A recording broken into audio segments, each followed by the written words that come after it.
Graça e paz, meus queridos irmãos. Vamos abrir as nossas Bíblias em 1 Tessalonicenses, capítulo 4. 1 Tessalonicenses, capítulo 4, nós leremos do verso 1 a 18.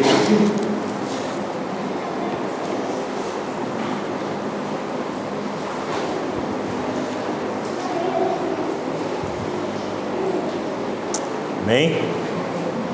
Diz assim: Finalmente, irmãos, nós vos rogamos e exortamos no Senhor Jesus, e como nós recebeste, quanta maneira porque deveis viver e agradar a Deus, e efetivamente estáis fazendo, continueis progredindo cada vez mais, porque estáis inteirados de quantas instruções vos demos da parte do Senhor Jesus. Pois esta é a vontade de Deus, a vossa santificação, que vos abstenhais da prostituição. Que cada um de vós saiba possuir o próprio corpo em santificação e honra, não com desejo de lascívia, como os gentios que não conhecem a Deus. E que nesta matéria ninguém ofenda nem defraude o seu irmão, porque o Senhor contra estas coisas, como antes vos avisamos e testificamos claramente, é o vingador. Porquanto Deus não nos chamou para a impureza, e sim para a santificação. De sorte, quem rejeita essas coisas não rejeita o homem, e sim a Deus, que também vos dá o Espírito Santo. No tocante ao amor fraternal, não há necessidade de que vos escreva, porquanto vós mesmos estáis por Deus instruídos que deveis amar uns aos outros. E na verdade estáis praticando isso mesmo para com todos os irmãos em toda a Macedônia. Contudo, vos exortamos, irmãos, a progredirdes cada vez mais, e a diligenciares por viver tranquilamente e cuidar do que é vosso, trabalhar com as próprias mãos, como vos ordenamos, de modo que vos porteis com dignidade para com os de fora, e de nada venhais precisar. Não queremos, porém, irmãos, que sejais ignorantes com respeito aos que dormem, para que não vos entristeceres com os demais, que não têm esperança. Pois se cremos que Jesus morreu e ressuscitou, assim também Deus, mediante Jesus, trará à sua companhia os que dormem. Ora, ainda vos declaramos por palavra do Senhor isto: nós, os vivos, o que ficarmos até a vinda do Senhor, de modo algum precederemos aos que dormem. Porquanto o Senhor mesmo, dada a sua palavra de ordem, ouvida a voz do arcanjo e ressoada a trombeta de Deus, descerá dos céus, e os mortos em Cristo ressuscitarão primeiro. Depois nós, os vivos, os que ficarmos, seremos arrebatados juntamente com eles entre as nuvens, para o encontro do Senhor nos ares, e assim estaremos para sempre com o Senhor.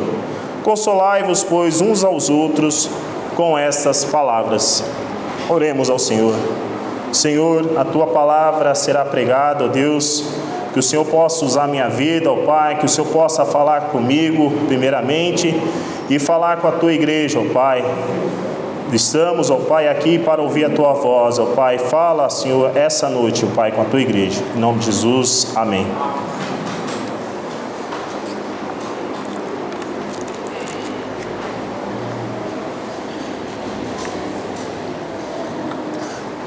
Irmãos, primeiramente, eu queria falar sobre o contexto dessa carta, né?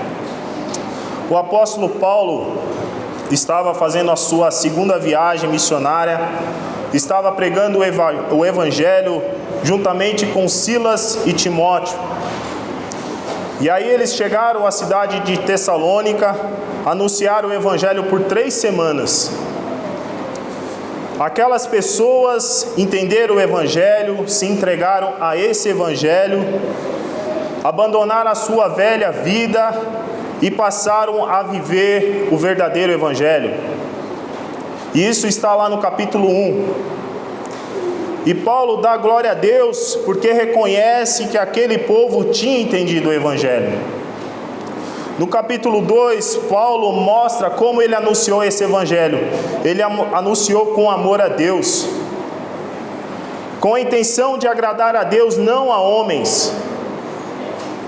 E ele mostrou que a pregação dele não estava baseada em ganância ou em benefício próprio, mas foi na demonstração do Evangelho.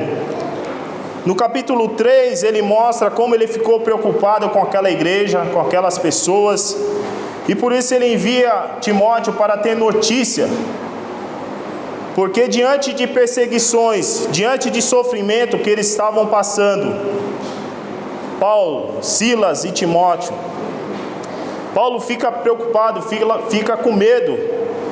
Estou preocupado com aquele povo, estou preocupado com aquela igreja que estão abandonados.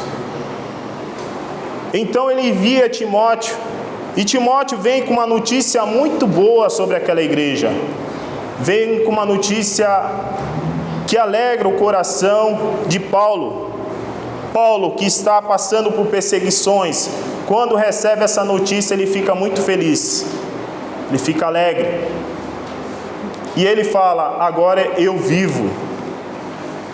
Agora aqui no capítulo 4, a qual nós acabamos de ler, Paulo vai dar suas últimas instruções, e ele seleciona alguns temas que para aquele contexto parecia importante, e reforça que aquela igreja vivesse o Evangelho. Eu peço aos irmãos que permanecem com as Bíblias abertas, nós leremos bastante. Acompanhe aí o verso 1 e 2, novamente. Finalmente, irmãos, nós vos rogamos e exortamos no Senhor Jesus, que como nos recebeste, quanta maneira, porque deveis viver e agradar a Deus, e efetivamente estáis fazendo isso. Continueis progredindo cada vez mais, porque estáis inteirados de quantas instruções vos demos da parte do Senhor. Irmãos, aquela igreja ou pessoas que se tornaram igreja tinham entendido o Evangelho, ou seja, o fato que Deus nos criou, o fato que nós pecamos e viramos as costas para Deus. E isso começou lá em Adão, e nós reafirmamos toda vez que pecamos. Nós reafirmamos toda vez que pecamos. Mas Jesus vem, muda a nossa história, morre em nosso lugar, e ao fazer isso ele imputa a justiça dele em nós. Ele nos declara justos. Ele fala: vocês são justos. Não porque vocês possam fazer alguma coisa, mas porque eu fiz por vocês.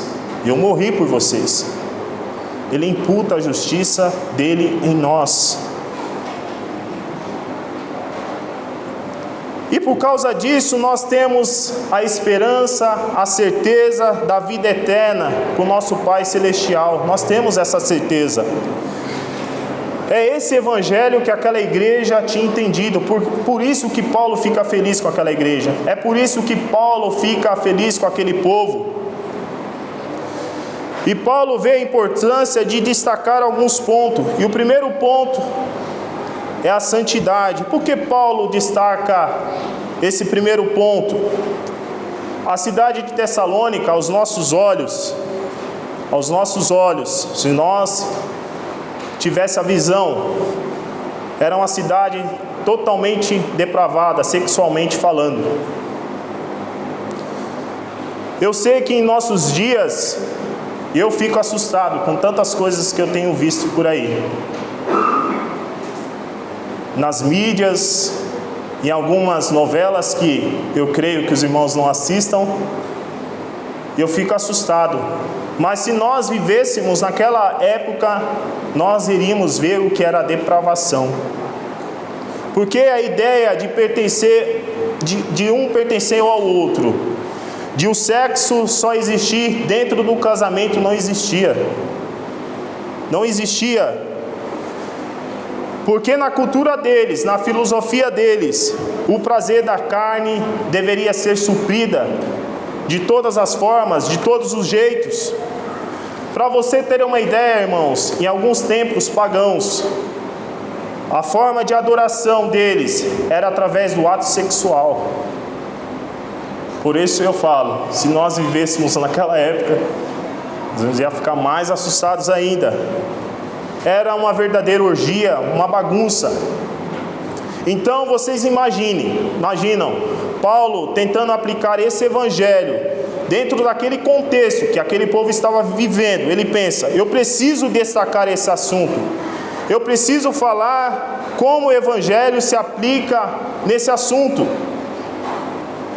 Se você quer viver para agradar a Deus, se você quer viver para a glória de Deus, a primeira coisa que você precisa ter é santidade. E aqui ele aponta 3 coisas para termos santidade. E a primeira está no verso 3, acompanhe. Pois esta é a vontade de Deus, é a vossa santificação, que vos abstenhais da prostituição. Na versão NVI diz assim: a vontade de Deus é que vocês sejam santificados e abstenham-se da imoralidade. Então, a primeira coisa que precisamos fazer, porque entendemos esse evangelho, é nos abstermos de toda a imoralidade sexual.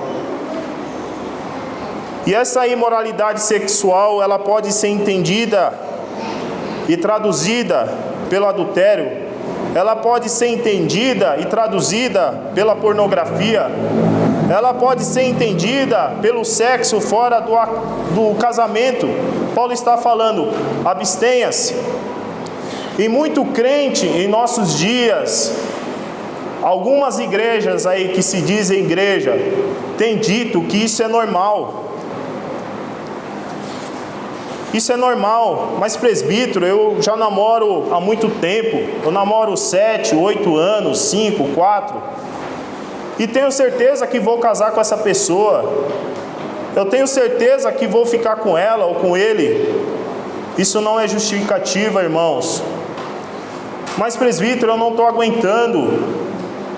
Casa então, minha irmã. Casa então, meu irmão. O sexo é bom. O sexo foi criado por Deus. Não é pecado fazer sexo, mas ele tem que ser vivido dentro do casamento. É dentro do casamento que ele tem que ser vivido. Então, meu irmão, não usa argumento para pecar. Misericórdia. O que Paulo está falando aqui é bem claro: abstenha-se da imoralidade sexual. Você quer viver para a glória de Deus? Como faço? Me abstendo da imoralidade sexual. Nesse assunto, irmãos, Deus é o autor da santificação. A Escritura é bem clara e afirma isso. Em 1 Tessalonicenses, aí do lado, capítulo 5, verso 23, que diz assim: o mesmo Deus da paz vos santifique em tudo, e o vosso espírito, alma, corpo sejam conservados íntegros, irrepreensíveis na vinda do nosso Senhor Jesus Cristo. Portanto, Deus é responsável pela santificação do homem. E por isso Jesus orou ao Pai lá em João 17:17: Pai, santificai-os na verdade, a tua palavra é a verdade. Nós falamos a primeira coisa. A segunda coisa é versículo 4 e versículo 5, parte A: que cada um de vós saiba possuir o próprio corpo em santificação e honra, não com desejo de lascívia.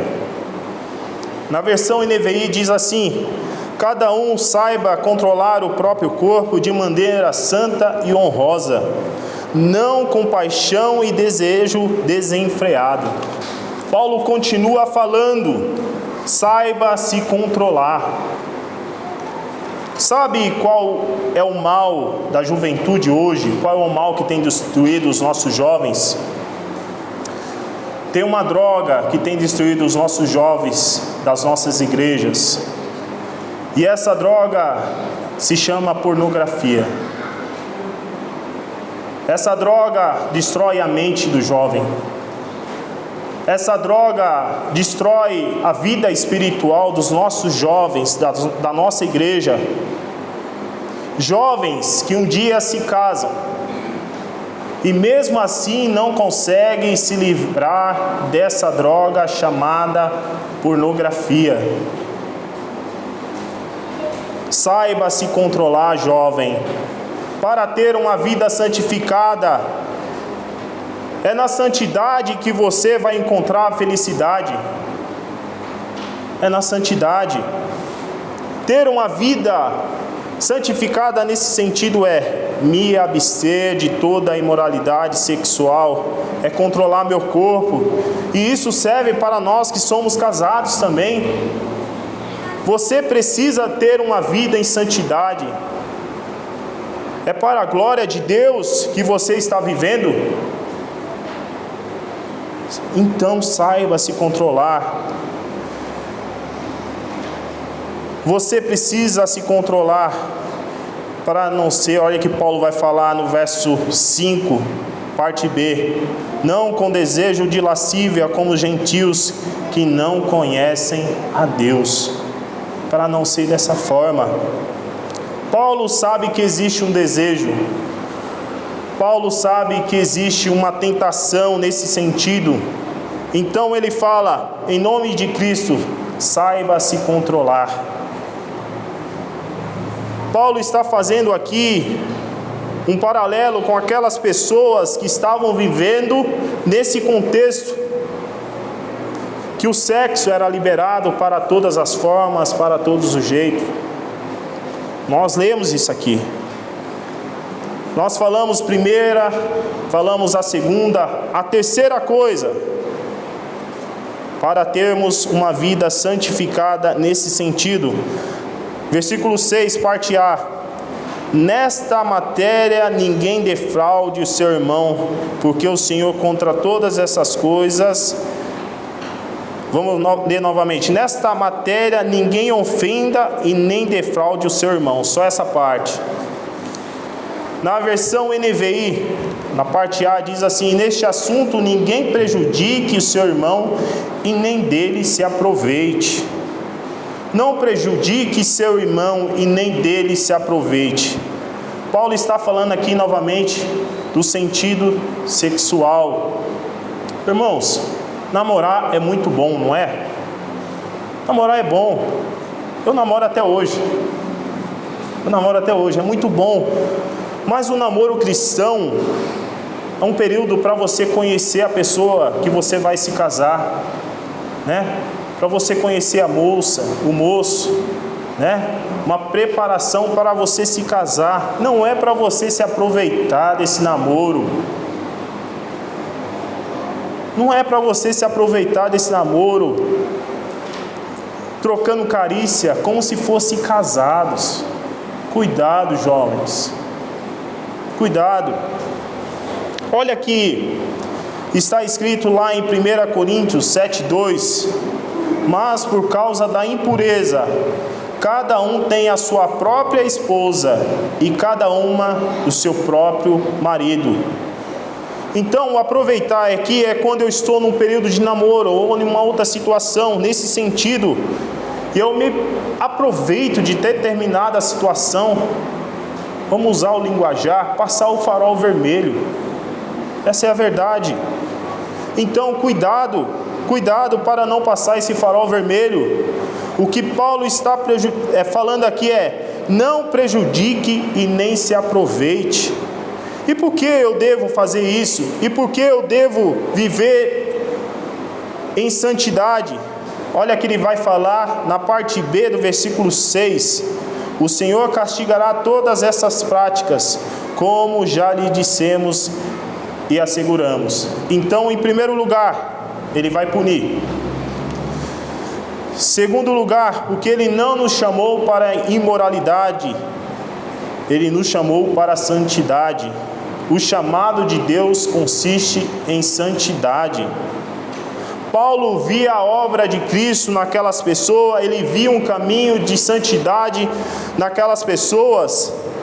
Ele entendia o chamado de Deus em viver uma vida santa. Terceira coisa, porque se você rejeita essas palavras, você não rejeita o homem, você rejeita a Deus. Irmãos, Paulo usa 3 bons argumentos. Olha, você deve ter uma vida em santidade sexual, porque se você não tiver, Deus vai te punir. Deus vai te punir. Segundo, porque Ele não te chamou para a imoralidade, Ele te chamou para a santidade. Terceiro, essa é grave, porque se você rejeita essa palavra, você não está rejeitando ao pregador, você não está rejeitando ao conselheiro, você está rejeitando ao próprio Deus, a palavra de Deus. Fechando essa parte, agora Paulo parte para um outro assunto. Ele continua no verso 9 e no verso 10, parte A. No tocante ao amor fraternal, não há necessidade que vos escreva, porquanto vós mesmos estáis por Deus instruído, que deveis amar uns aos outros, e na verdade estáis praticando isso mesmo, para com todos os irmãos em toda a Macedônia. Paulo diz, nesse quesito, o amor fraternal, vocês estão indo bem, vocês estão legal nessa parte, mas aí ele vai para a parte B, 10, parte B, contudo, vos exortamos, irmãos, a progredirdes cada vez mais, ou seja, continue crescendo, continue progredindo, não se dê por satisfeito, não fique estagnado. Eu estou legal, ele falou que eu estou legal, nota 10 para mim. Não, continue crescendo, não fique estagnado, não fique parado, irmãos. Continue a crescer, continue a amar. Você ama o seu irmão? Realmente você ama o seu irmão? Ame mais. Ame mais. Olha que diz em 1 João 4:20. Diz assim: se alguém disser ama a Deus e odiar o seu irmão, é mentiroso, pois aquele que não ama seu irmão, a quem vê, não pode amar a Deus, a quem não vê. E como eu faço isso, meu irmão? Vivendo uma vida tranquila. Olha o que ele vai dizer lá no verso 11: diligenciardes por viver tranquilamente, cuidar do que é vosso, trabalhar com as próprias mãos, como vos ordenamos. E como eu tenho uma vida tranquila em relação ao meu próximo? Como eu tenho uma vida tranquila? Eu cuido dos meus negócios. Ou seja, eu cuido da minha vida. Eu não cuido da vida dos outros. Isso é demonstração de amor. Não sou eu que estou falando, é a palavra. Isso é demonstração de amor ao próximo. Eu não estou interessado em me meter na vida dos outros, das pessoas. Nossa, como a Bíblia é boa, né? Ela fala até nesses assuntos. Não estou interessada na vida das pessoas. Irmãos, eu não estou falando que o irmão está passando por uma necessidade, por um período difícil, que você tem que abandonar ele. Não é nesse sentido. Ajude o irmão, se preocupe, ore. Nós temos que amar o nosso irmão. Mas demonstração de amor também é não me meter, é não me intrometer na vida de ninguém. Isso é demonstração de amor. Outra demonstração de amor: eu trabalho com as minhas próprias mãos. Eu não fico dependendo de ninguém. Isso é demonstração de amor também. Eu não fico na aba de ninguém. Isso é demonstração de amor. Não sou eu que estou falando. É aqui o texto. Acompanhe. Por que eu faço isso, irmãos? Paulo vai dizer, vai continuar lá no versículo 12. Acompanhe. De modo que vos porteis com dignidade, para que os de fora de nada venhais precisar. Paulo orienta eles, vamos relembrar, a viver para agradar a Deus. Primeiro, em santidade, nós acabamos de falar. Segundo, em amor ao próximo. No amor ao próximo, ele destaca duas coisas: eu cuido da minha vida, dos meus negócios, e a outra coisa, eu trabalho com as minhas próprias mãos. E por que eu faço isso? O versículo 12 acabou de falar: para que ninguém de fora fique falando que eu dependa dos outros. Irmãos, esses de fora aqui são os de fora da igreja, são os de fora da igreja de Tessalônica. Irmãos, os de fora, as pessoas de fora, têm visto que você é uma pessoa digna? Você tem dado exemplo lá fora? Os de fora têm visto que você é trabalhador, trabalhadora? Ou os de fora têm visto que você fica sempre na aba dos outros? Então, ele dá dois princípios básicos para nós entendermos esse contexto. Será que isso se aplica a nós? Será que se aplica em nossos dias? Eu amo o meu próximo, não me metendo na vida dele. Eu amo o meu próximo trabalhando, não me aproveito de ninguém. Será que isso se aplica a nós? Paulo vai para o versículo 13, acompanha aí. Parece que o Paulo vai mudar de assunto, mas os irmãos vão ver que não, porque viver na esperança do Senhor vai nos inclinar a viver de forma que agrade a Deus. Mas ele vai dizer no versículo 13, sobre os últimos dias, como vai acontecer os últimos dias. Acompanhe aí no verso 13. Não queremos, irmãos, que sejais ignorantes a respeito aos que dormem.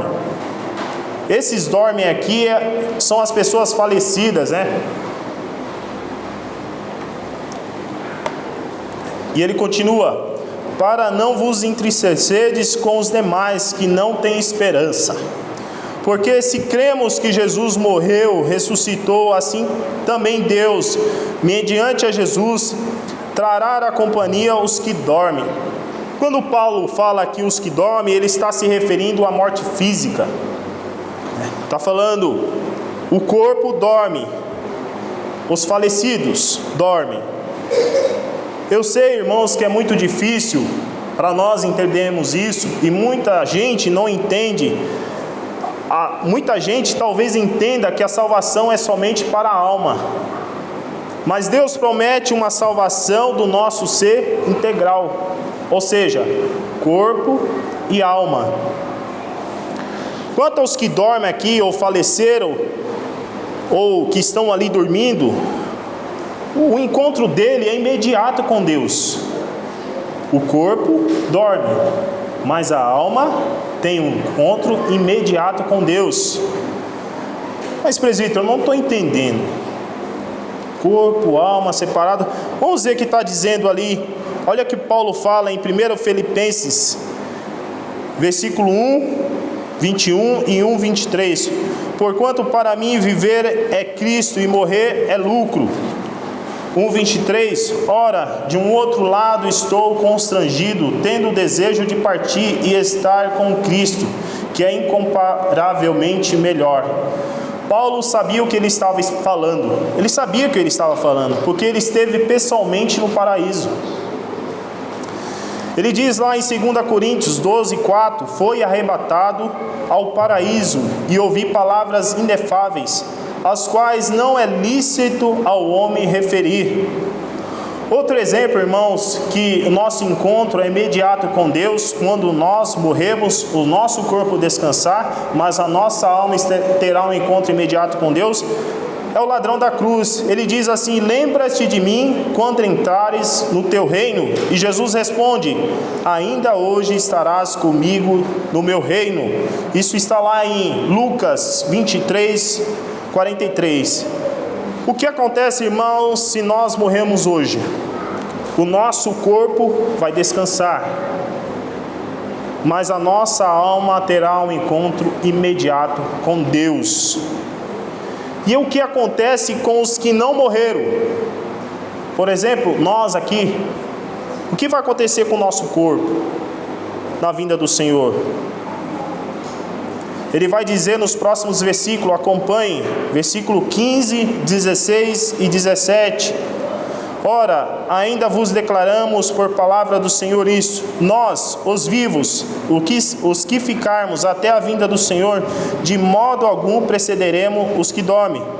Porquanto o Senhor mesmo, dada a palavra e ordem, ouvida a voz do arcanjo e ressoada a trombeta de Deus, descerá dos céus, e os mortos em Cristo ressuscitarão primeiro.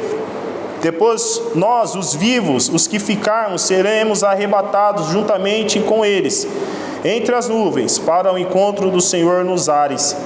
E assim estaremos para sempre com o Senhor. Então, ou seja, nós não seremos antes. O que Paulo está falando é o seguinte: quando Jesus voltar, o corpo daquelas pessoas que faleceram, ressuscitarão e serão glorificados como o de Jesus. Serão transformados. E esses terão encontro com o Senhor no céu. Depois aqueles que estiverem vivos e pertencerem a Cristo,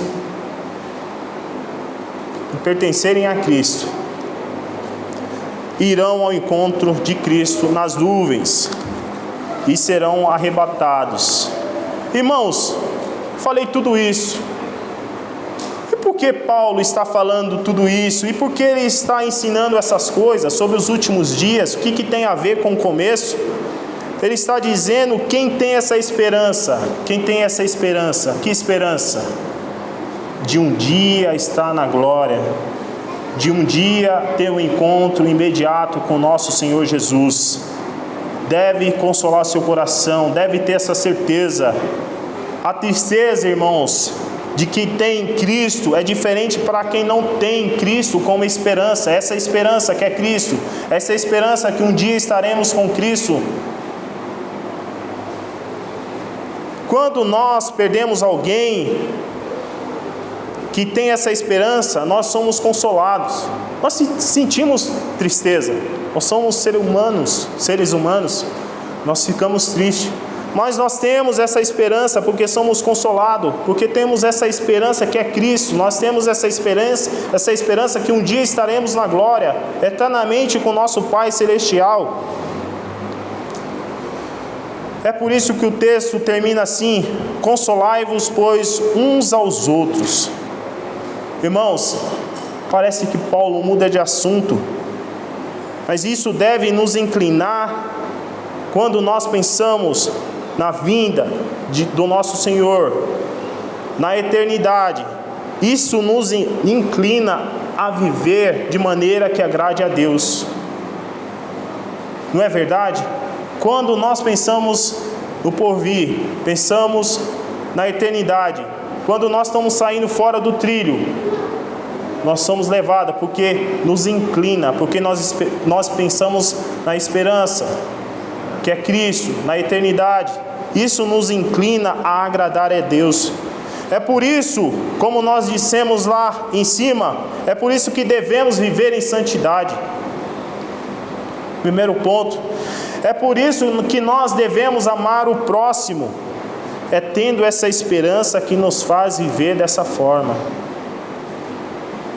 Irmãos, para finalizar, você tem se preocupado, eu tenho me preocupado com a eternidade? Então viva para agradar a Deus. Estou finalizando. Como? Como, presbítero? Na santidade, no amor ao próximo, na demonstração do amor ao próximo, cuidando da minha vida. Eu cuido da minha vida, eu trabalho, vou trabalhar, eu tenho força, vou trabalhar, não fico dependendo de ninguém, não fico na aba de ninguém. É tendo essa esperança, ao qual nós finalizando aqui a leitura, que nos inclina a viver uma vida que agrade a Deus. E um dia todos nós, com a graça de Deus, estaremos juntos lá na eternidade com o nosso Pai Celestial. Viva para agradar a Deus, irmãos. Viva em santidade. Ame o seu próximo, cuidando da sua vida, trabalhando. Amém.